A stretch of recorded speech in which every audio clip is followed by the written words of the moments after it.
It began with fire, not from the barrels of muskets or the mouths of cannons, but fire lit by desperate hands, Russian peasants torching their own villages as they fled into the wilderness. It was not an enemy that scorched the earth, but his own defenders.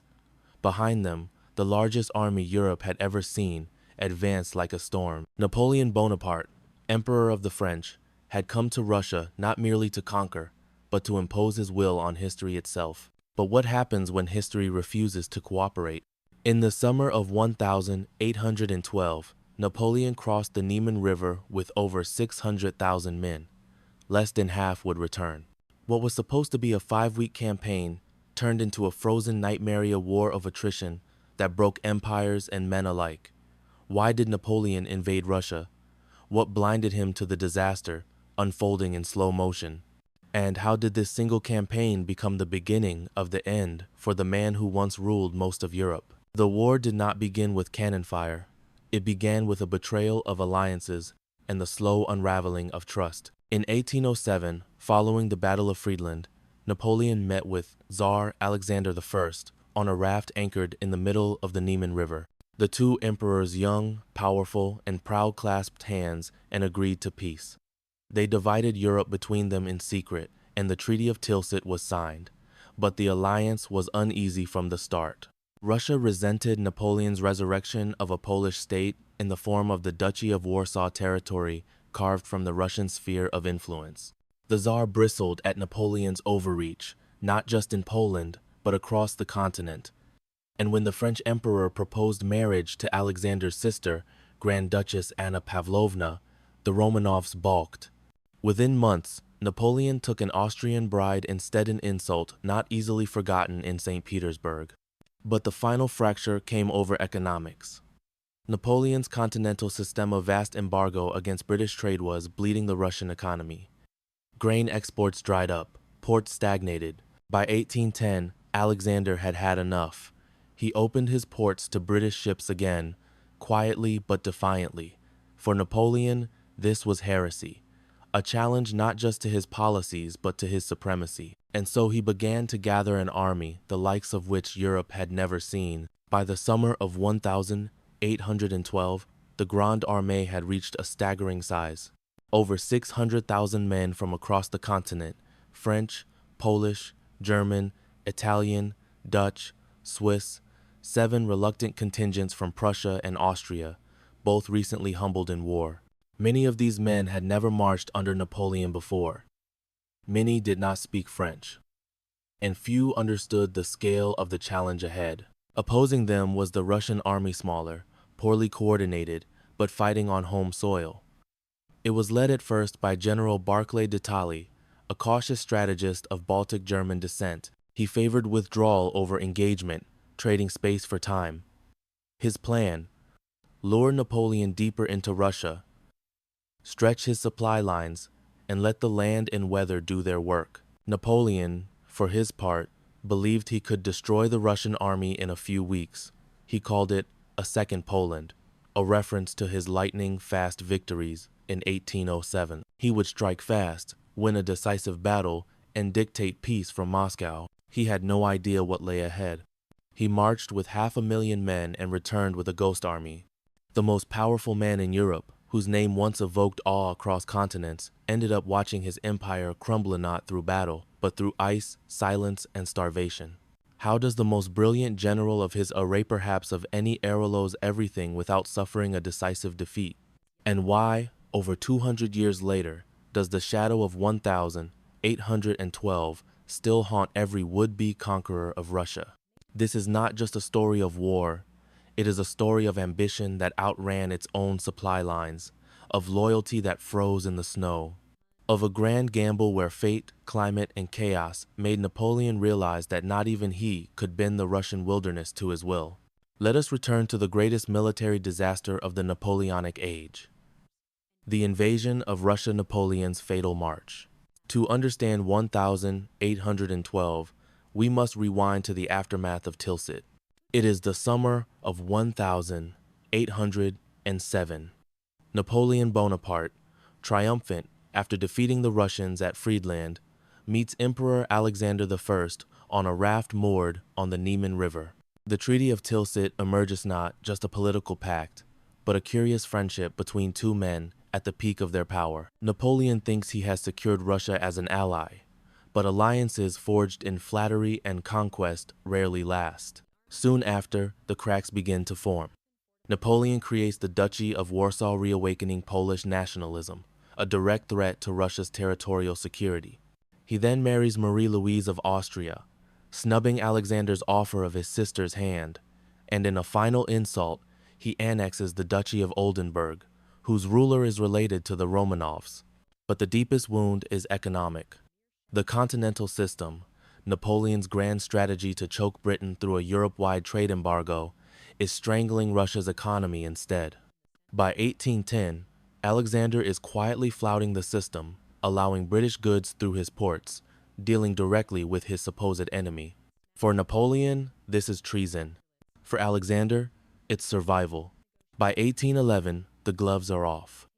France and Russia begin mobilizing for war. Napoleon assembles the largest army Europe has ever seen, an international force of around 600,000 men. They come from every corner of the empire and its satellites: Poland, Saxony, Bavaria, the Kingdom of Italy, and even reluctant allies like Prussia and Austria. But only 270,000 of them are French. Russia, at the outset, has fewer troops, but it has space, it has winter, and it has a commander-in-waiting who understands that some victories come not from fighting but from enduring. On the 24th of June, 1812, Napoleon crosses the Niemen River and begins his march into Russia. His plan, simple on paper: advance quickly north of the Pripyat marshes, force a decisive battle near Vilna or Smolensk, and compel Alexander to sue for peace. Napoleon estimates the campaign will last 5 weeks. He is catastrophically wrong. It is now the 5th of September, 1812. Just outside the village of Borodino, 70 miles west of Moscow, two enormous armies are digging in for the most ferocious day of bloodshed Europe has yet known. The air is heavy with the scent of damp earth, sweat, and anxiety. Both sides know that what happens here may decide the fate of nations. On the Russian side, General Mikhail Kutuzov has arrived to thunderous acclaim from his soldiers.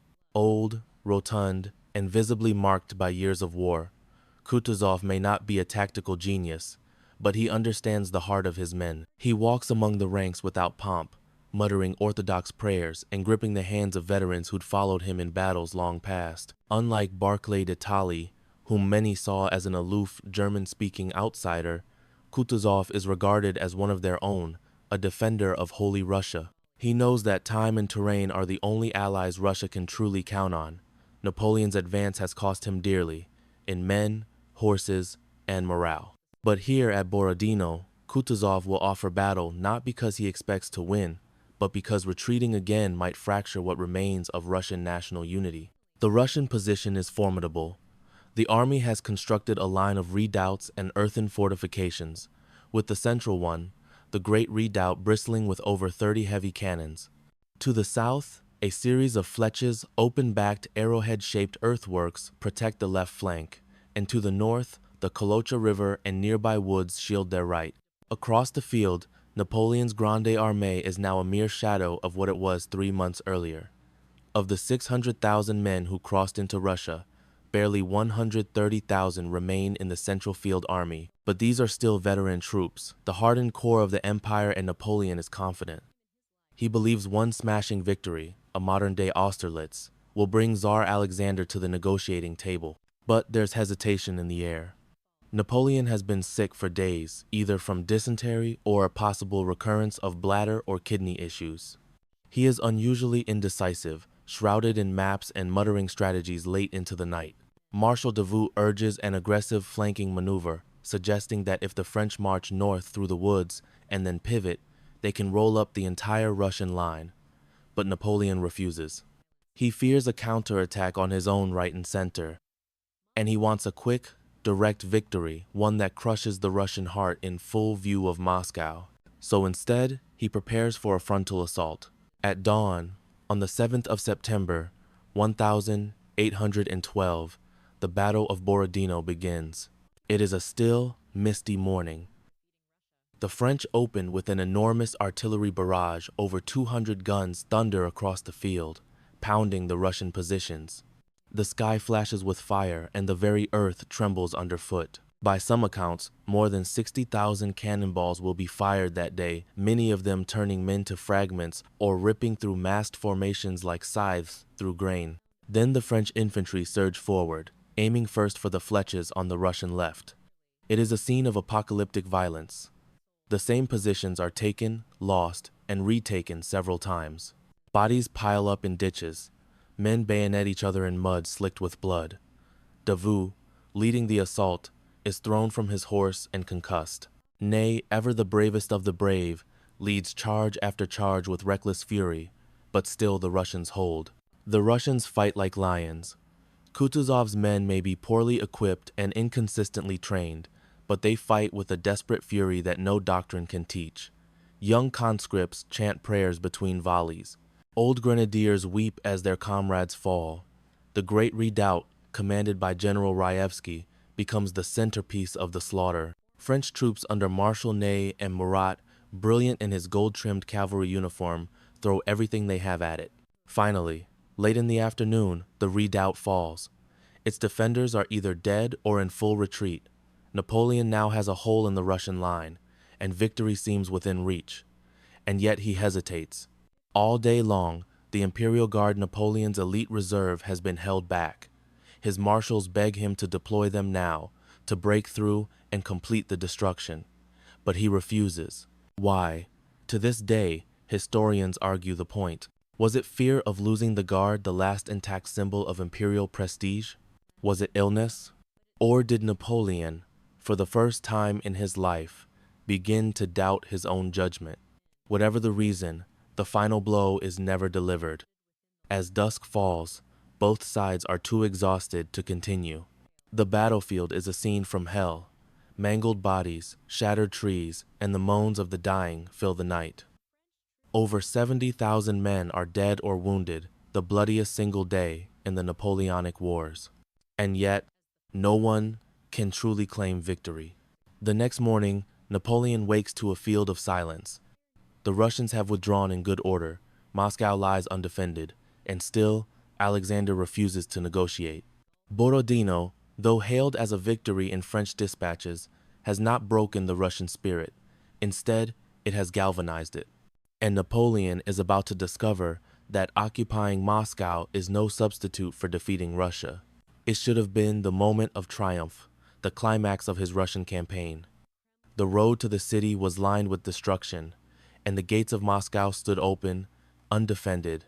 But as the Grande Armée entered the old capital, it found only silence. The city was empty.